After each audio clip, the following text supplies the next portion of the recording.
Di satu kota besar, dua anak miskin tinggal di lingkungan itu, Kai dan Gerda, yang saling mencintai seperti kakak dan adik. Orang tua mereka mengizinkan mereka untuk mengunjungi satu sama lain di atap dan duduk di bangku di bawah mawar.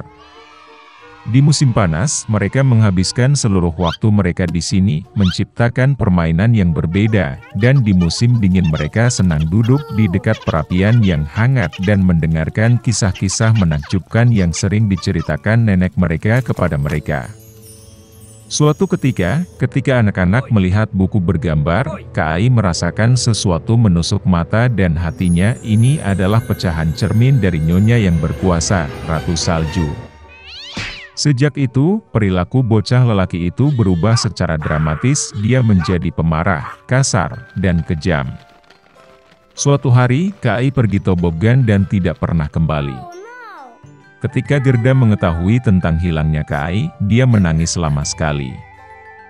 Tapi dia yakin Kai masih hidup, jadi dia memutuskan untuk pergi mencarinya. Untuk waktu yang lama Gerda berjalan melewati hutan, melewati ladang, dan kemudian dia menemukan sebuah rumah yang indah, terkubur dalam bunga. Nyonya rumah keluar padanya itu adalah penyihir tua dengan topi jerami besar. Wanita tua itu sangat menyukai Gerda, dan karena itu dia memikat gadis malang itu dan meninggalkannya bersamanya selamanya.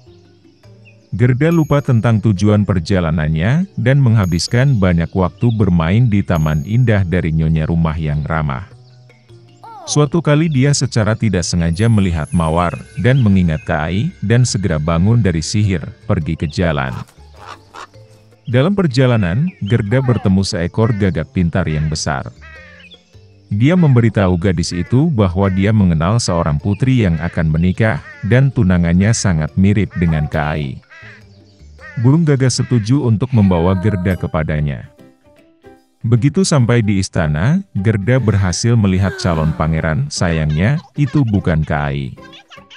Sang putri, setelah mendengar kisah sedih gadis itu, memberinya kereta emas dengan kusir dan pelayan, serta sepatu, sarung tangan dan gaun yang indah. Dan Gerda berangkat. Di hutan yang gelap, kereta yang berkilauan segera menarik perhatian para perampok, yang segera menyerangnya. Perampok itu menahan Gerda. Dia membawa Gerda ke kastil perampok untuk memamerkan kebun binatangnya, yang berisi merpati hutan dan rusa kutub dari Lapland. Mendengar cerita tentang penangkarannya, perampok merasa kasihan padanya dan membiarkannya pergi dengan rusa kutub untuk mencari Kai.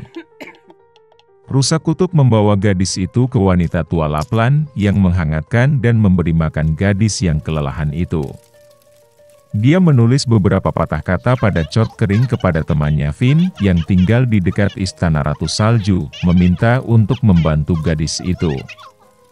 Dia menjelaskan kepada Gerda bahwa alasan perilaku buruk Kai adalah pecahan cermin yang mengenai hati dan matanya, dan dia tidak akan pernah sama jika es tidak meleleh oleh kekuatan hati yang penuh kasih dan hangat. Gerda pergi ke istana Ratu Salju sendirian, tidak ada yang berani mendekati rumah Nyonya yang berkuasa. Dia sangat dingin dan ketakutan. Menemukan dirinya di kastil, Gerda terkejut betapa dingin, sunyi dan mati dia. Segera dia melihat Kai, yang membiru sepenuhnya, hampir menghitam karena kedinginan. Anak laki-laki itu duduk di sudut dan mencoba untuk meletakkan kata keabadian dari gumpalan es, karena dalam hal ini dia akan menerima seluruh dunia dan sepasang sepatu roda baru sebagai hadiah dari Ratu Salju.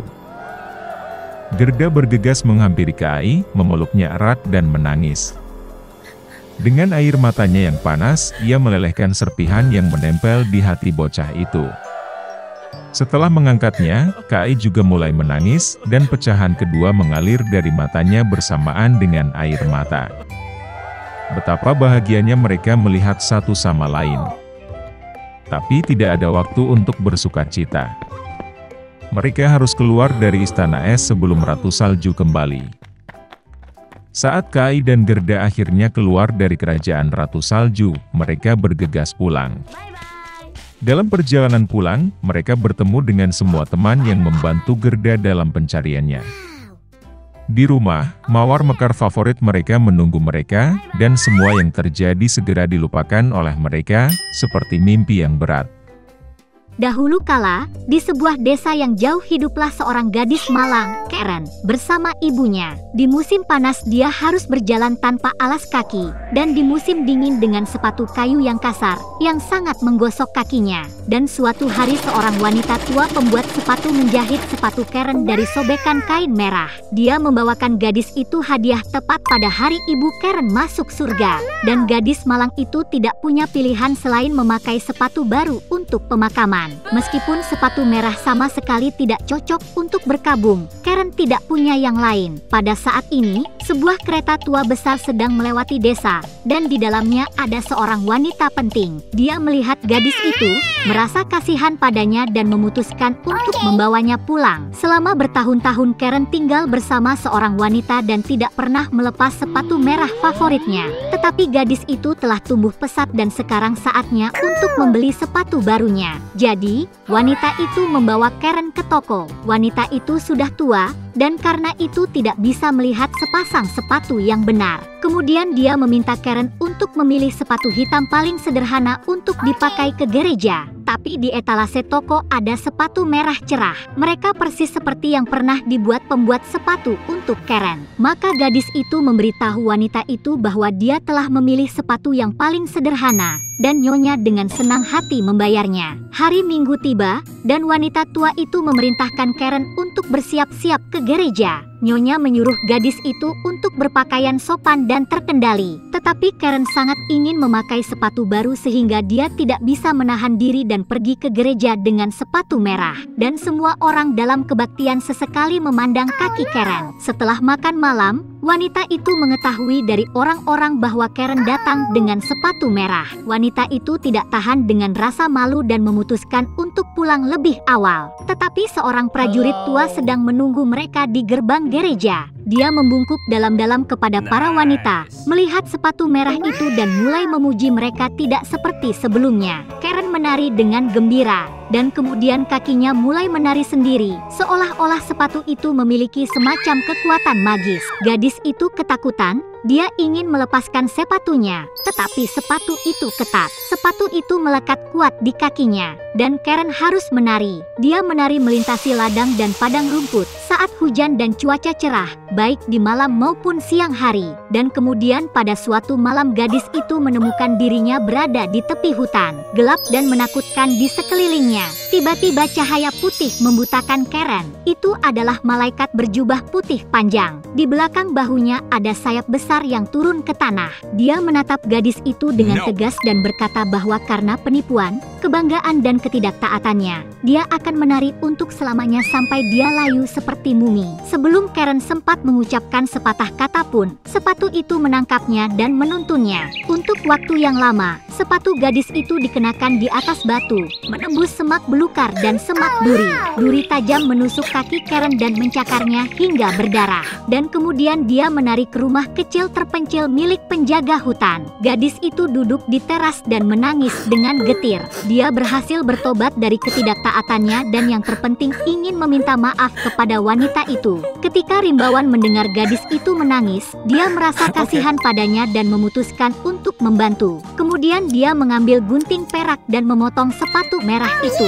Karen sangat senang bisa mengendalikan kakinya lagi. Sekarang, lebih dari segalanya, dia ingin pulang. Gadis itu berterima kasih kepada Rimbawan, dan dia memberikan sepatu kayu tua putrinya. Mengenakan sandalnya, Karen berterima kasih kepada penyelamatnya lagi dan berlari pulang. Jadi, dia berlari melalui ladang, melewati hutan siang dan malam, sampai dia melihat garis luar rumahnya. Kemudian gadis itu mengumpulkan kekuatan terakhirnya dan bergegas ke pintu masuk. Dia berlari ke ruang tamu, di mana duduk seorang wanita sedih, yang telah berduka atas putrinya yang bernama sepanjang minggu. Melihat Karen, nyonya itu berseri-seri dengan sukacita. Gadis itu melemparkan dirinya ke dalam pelukan pengasuhnya dan mulai meminta maaf atas ketidaktaatannya. Tentu saja, nyonya itu memaafkan Karen, dan gadis itu berjanji tidak akan pernah menipu siapapun lagi.